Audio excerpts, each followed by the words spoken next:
Özümü tanıdın mı? Olmak istiyorsun. Mimar. Buyur göre. Tasavvur edebildin mi özümü?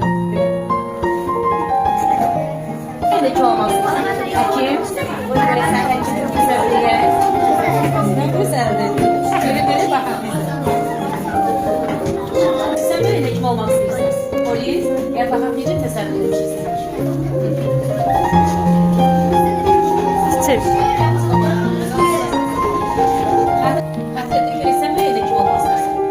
Hakim. Ne güzel. Bakalım.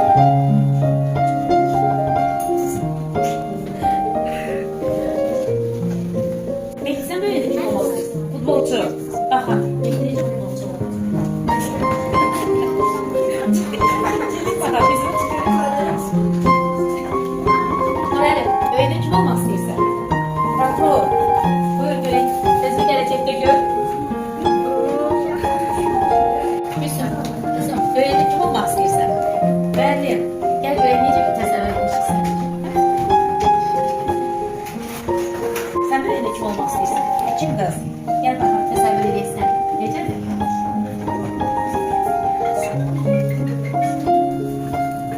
Ahmet sen kim olmak istiyorsun? O mühendis. Buyur bakalım sen nece tasavvur etmişsin? Kaşı geldi. Sen böyle kim olmak istiyorsun? Asker, hadi çek. Sen okurlar, sen kim olmak istiyorsun böyle? Riyaziyet müellimi, hatta riyaziyet müellimi. Buyur. Hadi, buyur bakalım.